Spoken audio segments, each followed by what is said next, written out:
You've used a couple of terms that stand out to me. I want to just pull a little bit the thread on the underlying rationale, leaning into a concept of land stewardship, even responsible solar, which I'm sure we'll get into kind of how you guys think about that.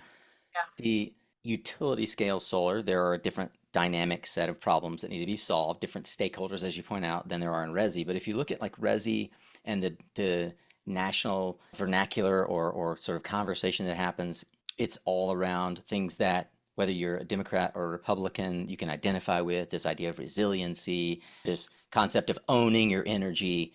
So I kind of look at this concept of land stewardship, habitat preservation, even the resurgence of agrivoltaics, which I think fits into the bucket of what we're talking about here, as an opportunity to gain social license to operate in these communities.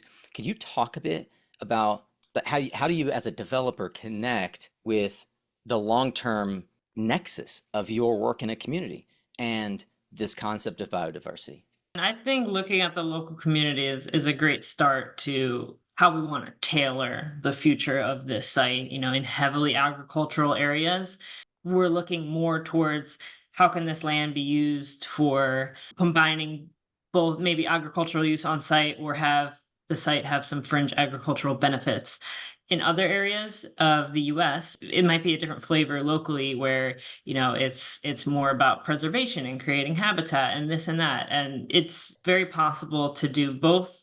It's very possible to usually the landscape favors one or the other, and that's where the communities that live there just kind of follow along with what is there naturally. So yeah, it's just a natural progression of how the projects evolve and our plan for it.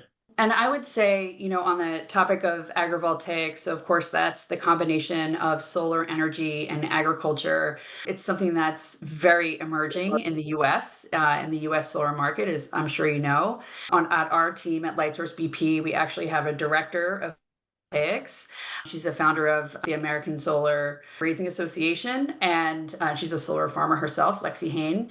And her job is really important when it comes to communities, right? Because in this concept of being land stewards, not all of our projects, but many of our projects are on agricultural lands, and we take a really hard look first, like what was the land use before the solar facility goes up, and then two, what can we continue and how can we make a nexus in the community, because we are in many agricultural and farming communities.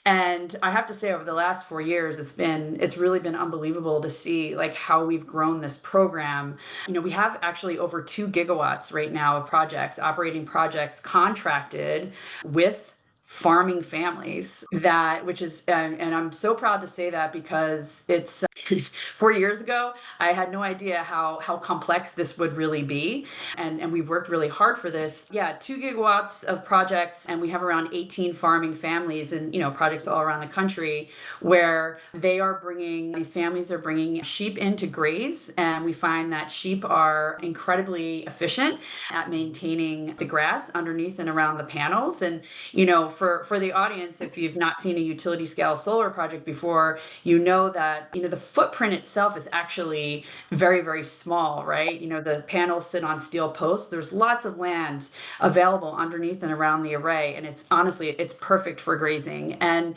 what this does for communities and farming families is, one, it's a diversified revenue, right? And we have a whole bunch of stories of families, maybe the younger generations aren't interested in farming.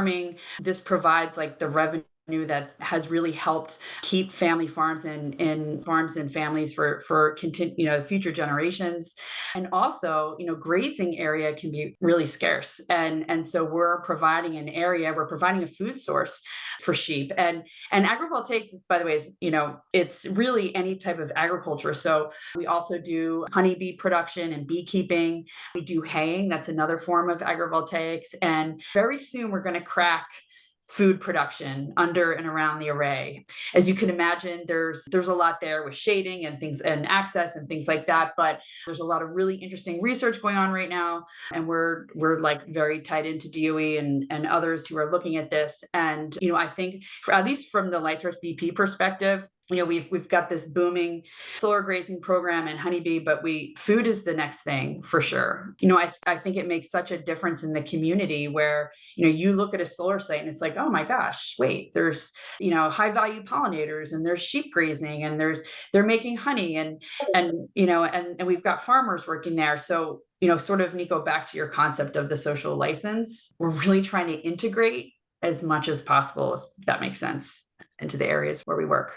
I'm usually touching all of our projects across the country at some point, and even in the earlier phases, I really rely on some of the local experts for seed, for seeding, for farmers, the landowner, just to get input on that land. And it's really nice to have locals there that we trust, and I trust their knowledge to do, a lot of the upfront work on land management. It's super helpful.